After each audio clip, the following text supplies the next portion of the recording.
Lemon leaf creation தயாரிப்பில் நீலம் productions, Pa Ranjith வழங்கும் அசோக் செல்வன், சாந்தனு நடிக்கும் ப்ளூ ஸ்டார் ஜனவரி 25 முதல் திரையரங்குகளில்.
மத்திய நிதியமைச்சர் நிர்மலா சீதாராமனுக்கு தமிழ்நாடு முதலமைச்சர் ஸ்டாலின் கண்டனம் தெரிவித்திருக்கிறார். இது பற்றிய கூடுதல் விவரங்களோடு ரமேஷ், ஓவர் டு யூ.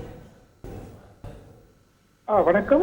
திமுக தொண்டர்களுக்கு திமுக தலைவரும் முதலமைச்சருமான திரு மு க ஸ்டாலின் கடிதம் ஒன்றை எழுதியிருக்கிறார். அந்த கடிதத்தில் ஆளுநருக்கும் மத்திய நிதியமைச்சருக்கும் மத்திய பாஜக அரசுக்கும் பல்வேறு பதில் என்பதையும் கொடுத்திருக்கிறார். முதலாவதாக மாநாடு குறித்து ஒரு சில வார்த்தைகள், ஒரு சில விஷயங்களை சொல்லியிருக்கிறார். அதாவது சமூக நீதி கொள்கை வழியில் பயணிக்கும் மத நல்லிணக்க மண்தான் தமிழ்நாடு என்பதை சேலத்தில் எழுச்சியுடன் நடந்தேறிய திமுக மாநாடு உணர்த்தி இருக்கிறது என்று குறிப்பிட்டிருக்கிறார். அதே போல ஒரு வதந்தியை வாட்ஸ்அப் உள்ளிட்ட இதர சமூக வலைதளங்கள், தொலைக்காட்சிகள், பத்திரிகைகள் என பரவ செய்து அதனை உண்மை போல ஆக்கும் பணியை பாஜகவில் உயர்ந்த பொறுப்பில் உள்ளவர்களே பொறுப்பின்றி செய்வது வழக்கமான ஒன்றாக மாறிவிட்டது என்றும் அந்த அறிக்கையில் முதலமைச்சர் குறிப்பிட்டிருக்கிறார். குறிப்பாக தலைநகர் டெல்லி முதல் தமிழ்நாட்டில் உள்ள பாஜகவினர் வரை எல்லாருமே இந்த வதந்தியை பரப்புவதில் விதிவிலக்கு அல்ல என்றும் அந்த அறிக்கையில் முதலமைச்சர் திரு மு க ஸ்டாலின் குறிப்பிட்டிருக்கிறார்.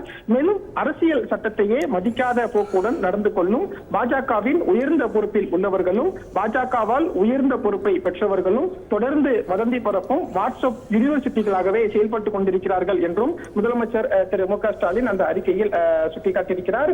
மேலும் தமிழ்நாட்டில் உண்மையான பக்தர்கள் பக்தியை தங்களின் தனிப்பட்ட உரிமையாக, அகமகிழ்வாக, ஆன்ம தேடலாக கொண்டவர்கள் என்றும் குறிப்பிட்டிருக்கக்கூடிய முதலமைச்சர் திரு மு க ஸ்டாலின் தமிழக மக்கள் பெருமானையும் வழிபடுவார்கள், பெரியாரின் தத்துவங்களையும் போற்றுவார்கள், பிற மதத்தினரையும் மதித்து நடப்பார்கள் என்று அந்த அறிக்கையில் சுட்டிக்காட்டியிருக்கிறார். ஆளுநருக்கும் கண்டனம் தெரிவிச்சிருக்கிறார் இல்லையா? ஆளுநர் விஷயத்துல முதலமைச்சர் குறிப்பிடக்கூடிய கண்டனம் என்ன அப்படின்னு பார்த்தோம்னா, காமாலை கண்களுக்கு கண்டதெல்லாம் மஞ்சள் என்பார்கள். அந்த நிலையில் தான் தமிழக ஆளுநர் இருக்கிறார் என்று குறிப்பிட்டிருக்கிறார். குறிப்பாக தமிழ்நாட்டு மக்களின் உணர்வுகளை கொஞ்சமும் அறியாமல் தமிழ்நாட்டின் ஆளுநர் பொறுப்பில் இருக்கக்கூடிய ஆளுநர் ஆர் என் ரவி இன்று மேற்கு மாம்பலம் கோதண்டராமன் கோயிலுக்கு சென்றிருக்கிறார். அப்போது அர்ச்சகர்களே எவ்வித பயத்திற்கோ அடக்குமுறை உணர்வுகளுக்கோ இடமில்லை என்று தெரிவித்த நிலையில் ஆளுநர் அலறுவதற்கு காரணம் அரசியல் இன்றி வேறு என்ன என்றும் ஆளுநருக்கு கண்டனம் தெரிவித்திருக்கிறார். இப்படியாக ஆளுநருக்கும் நிதியமைச்சருக்கு ஒரு பதில், மத்திய அரசுக்கு பதில் என்று ஒரு விரிவான அறிக்கை ஒன்றையும் வெளியிட்டிருக்கிறார். இது தவறான பரப்புரை என்று சில தரவுகள் அவர் பதிவு செய்திருக்கிறார்.